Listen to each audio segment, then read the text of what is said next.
Hi, I'm Brian Hughes with the Crestview News Bulletin.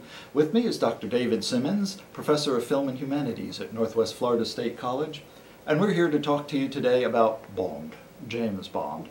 Both of us love James Bond films, and both of us have very definite ideas about which are the best, which are the worst.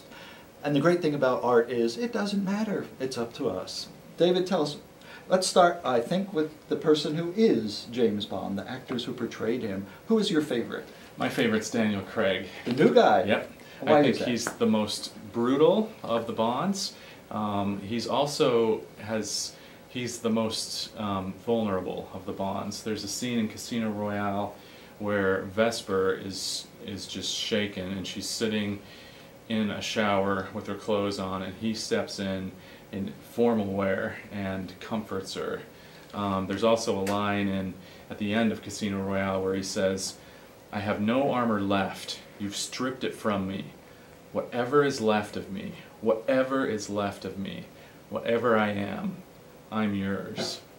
And I'm not sure if any of the other actors could have delivered that with quite the same amount of pain and vulnerability, and yet also he's one of the most brutal Bonds. I think overall he's my favorite.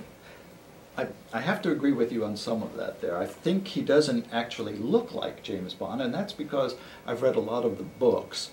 And going back to the books, my favorite would have to be George Lazenby, even though he only did the one Bond.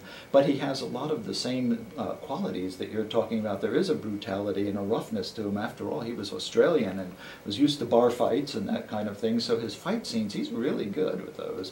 A lot of times they didn't even bother with a stand-in. He got to do the punch-em-ups himself. He said, if it's not a real punch-em-up, it doesn't look real on the TV. And actually in an audition, he punched a stuntman and connected on his jaw. So you're right, he's a great fighter. Now, I'm not sure I would agree that he's the best actor, though. He's the only one that wasn't trained in acting. He comes at it through modeling. Right, and that is one of his drawbacks. But you look at some of his scenes, the scenes with Tracy, where he wipes away a tear, that wasn't scripted and it wasn't directed. And I once had the opportunity to ask him, how did you come up with that? And he says, well, that's what you do when a girl is crying. So he put a lot of himself into it. He was more or less self-directed, I think, because he had a falling out with director Peter Hunt right before the film started shooting. But I still have to go with George Lazenby. Well, who was the worst? Who do you think was worst? So the worst I put was Pierce Brosnan. I think he's the weakest of the Bonds, and his films, to me, GoldenEye is probably his best, but they just go downhill from there.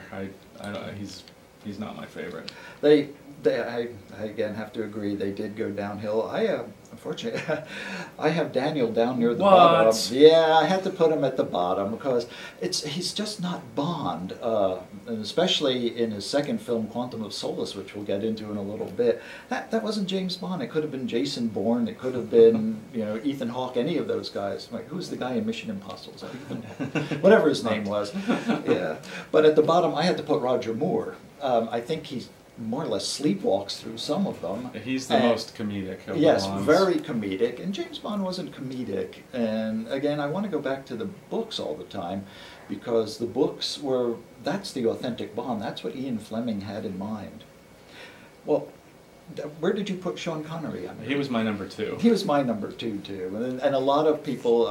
In fact, I was talking to a friend last night while I was putting the list together, and he said, "Oh, Sean Connery, definitely." And those are the people who are out there in the movie theaters and don't get into it at quite the nth degree like we do, and Sean ends up being their favorite. Well, some of those films like Goldfinger and Thunderball, boy, he's really at the top of his game. Yeah. By the time we get to You Only Live Twice, he looks tired, and by the time Diamonds Are Forever, he just looks miserable at being there. He does.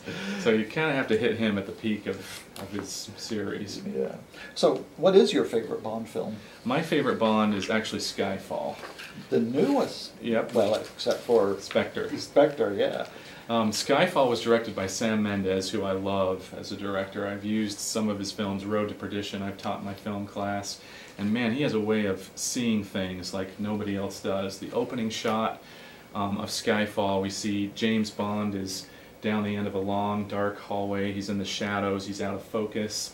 we're wondering who this figure is, and he slowly walks down the hall towards us, and comes into focus, and there's a beam of light that goes across his face, which I think is a great opening shot, kind of capturing the theme of all of Skyfall, which is James Bond still necessary, and why do we need someone who lurks in the shadows? And M's going to argue that it's because now we're not going against nations anymore so much as individuals who lurk in the shadows. So we need a James Bond more than ever. And I love how the cinematography kind of captures that so beautifully in that film. It was a beautiful film, and unfortunately for my favorite, unfortunately for you, I've got to go back to On Her Majesty's Secret Service, 1969. The world was a mess in 1969. That optimism of the 60s was rapidly deteriorating with the Vietnam War. And meanwhile, James Bond had gotten progressively sillier. When we look at the film right before that, You Only Live Twice in 1967, he had a gyrocopter that was built out of several attaché cases. There was a massive volcano set, which was a cool set, but the films were getting very outlandish. And On Her Majesty's Secret Service just anchored those films back down to back to ground. You notice James Bond didn't really have much in the way of gadgets in that. He had a safe cracking machine with a combination photocopier, which was just real advanced technology for 1969. But other than that, he was on his own. He had his wits about him. He needed those wits. And it had some of the elements. It had the Bond girls, a whole ski lodge full of them. But there was just this beautiful cinematography. You had John, I forget his name, John, was it Simmons? The aerial photographer. I forget his name, but he did beautiful aerial photography. Willy Bogner Jr., we talked about him earlier, skiing backwards with a handheld camera. Just some of the best ski scenes in the whole series. Incredible shots, incredible shots. And I agree with everything you say. It kind of really grounds. That is a great film. And I actually love the ending where James Bond marries Tracy, and then she's killed on their way to the honeymoon. The only thing is, I just don't think Lazenby can nail what's needed there, the emotion in that final scene. If only he had had some formal acting training. That would have done it, because he had the look and they had the style. And well, why don't we go to the worst of the films? Let's go to the bottom of the list. What do you think was down there in the dregs of Bond? I would have to say Quantum of Solace. I agree. There, we agree on that one. Where it's actually, if you watch Casino Royale, which is one of my favorites, it's near the top of my list, and Quantum of Solace, it gets slightly better. But the problem is it wasn't well directed. Mark Webb, who can direct a great film like Finding Neverland, small emotional character pieces, really wasn't very good at action. So the action scenes in Quantum are hard to understand. They're confusing. He doesn't know how to keep the action together. And then the script was actually a problem too. There was a script? Barely. Paul Haggis was going, there was an American writer's strike, and so he handed in that script. It was basically a rough draft 2 hours before the writer's strike started. And so I think if he'd had a little more time to work on the script, it would have worked better. But there's no big final showdown with the villain. The villain kind of dies. You know, we hear about his death rather than see it, and it just doesn't work. It didn't work on many levels. In fact, a friend I took to it when it opened actually got visibly or physically sick from those jump cuts, just constant jump cuts. I was joking with other Bond fans when Skyfall was in production. I said, well, it should be a great film because, well, they have a plot they didn't use from the last film, so maybe they'll have a plot in this one. They should have plenty of color film stock because they didn't use any in Quantum of Solace. And they'll probably have all these unused tripods sitting around since the camera never sat on one, I think, for the entire filming of Quantum of Solace. It was just this constant shakiness and these jump cuts. And there was really no difference between that film and any of the Bond wannabes, and that's a dangerous thing that the early producers avoided by just constantly having these classy productions up on the screen while all the other folks were doing stuff, you know, like the Matt Helm films and making Man from U.N.C.L.E. movies out of 2 episodes and all that kind of stuff. And the money wasn't on the screen like it is with a James Bond film. And that's because James Bond films had such rich material to go back to at the beginning in Ian Fleming's stories and Ian Fleming's life, really, when you think about it. Okay, well, we also would like to talk a little about the music. We could go on forever about the films. It's interesting, something you had pointed out on our way over here to Baker WGTV studio, is that our lists kind of mirror each other. The orders are slightly different on the top and the bottom, but the earlier classics tend to be near the top, and Pierce Brosnan's near the bottom, near the bottom. Let's talk about the theme songs. Can I go first? Please. Okay. You Only Live Twice. It has long been my absolute favorite theme, and the way I got this soundtrack was the way I got a lot of my earlier soundtracks was I would save up money from my job, didn't put it into my college fund like I was supposed to, slip it to my art teacher, and when she would go to the mall on weekends, she would buy soundtracks, and I fell in love with You Only Live Twice. Just that beautiful lyric, those lush strings. John Barry was at his finest on that one, and then Nancy Sinatra came along and did those incredible vocals. I later learned it took her multiple takes, so when you hear the song you don't realize it's bits and pieces of multiple takes of the song. But it was just lush, it was gorgeous, and it still remains my absolute favorite. And when you put Maurice Binder's opening credits graphics behind it, oh, it was such a beautiful piece. What was yours? And I did like You Only Live Twice. I think that, for me, Nancy's vocals never quite take off like I kind of want them to do there. Oh, like the Shirley Bassey. Like the Shirley Bassey stuff. And in fact, my number one is a rejected song that wasn't in a film. It was rejected from Thunderball. It was actually recorded with Shirley Bassey. And Dionne Warwick. That's right, Mr. Kiss Kiss Bang Bang. And it was all set to go, and then the American distributors of Thunderball, United Artists, said, we want a song that we can play on the radio that has the name Thunderball in it so that people will go to the movie.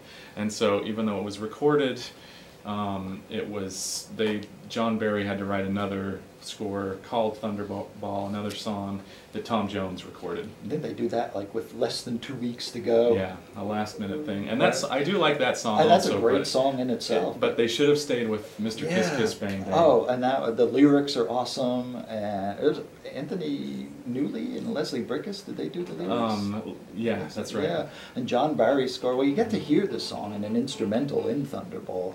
But man, that would have been so cool, and it's so cool to see it.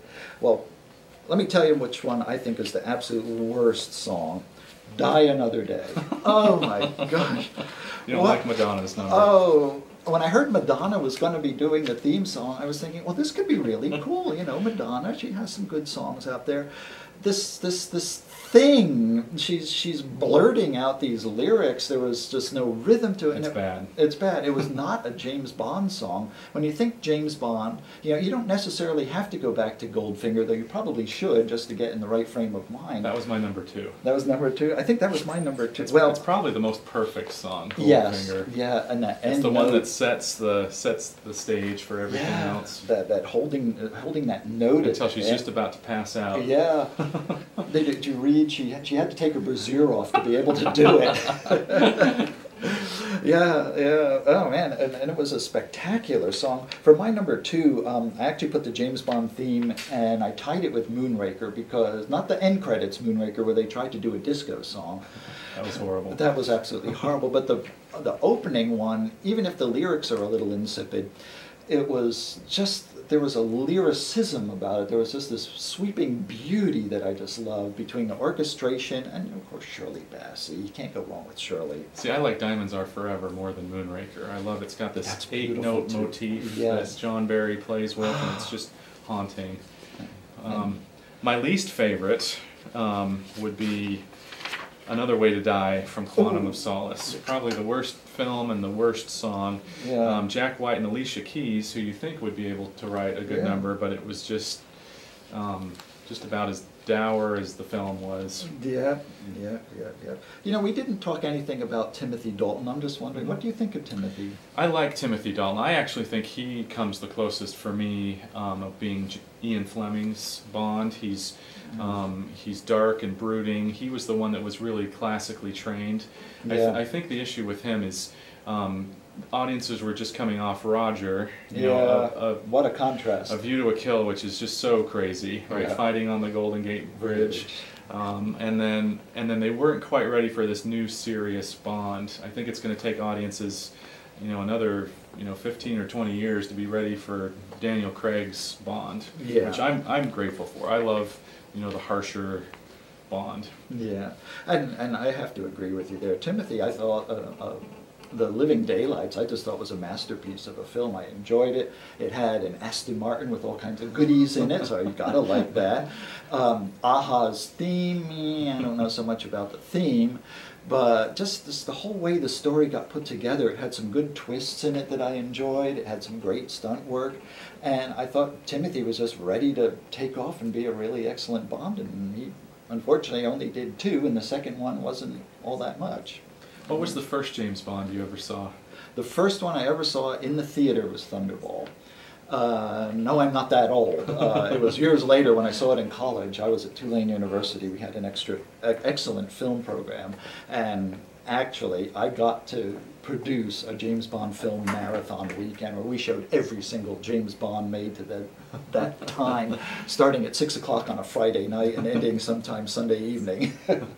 My first was For Your Eyes Only in the theaters. I was just a little boy, and I had never heard of James Bond, and man, that was the film that just really got me into Bond. And that's I think Roger Moore's best. It has a lot of the elements we were missing, especially in Moonraker, and he actually got to have some emotion in that one. You know, he didn't always have that eyebrow going up. I think he does all the time. Well, I think we've about run out of time. Our floor director's been waving at us. David, I appreciate you coming over here today, and we also appreciate the folks at Baker School for letting us to come out and use their facilities to do this. It's been a lot of fun. We need to do this again. Yeah, thanks. All right. Well, thank you.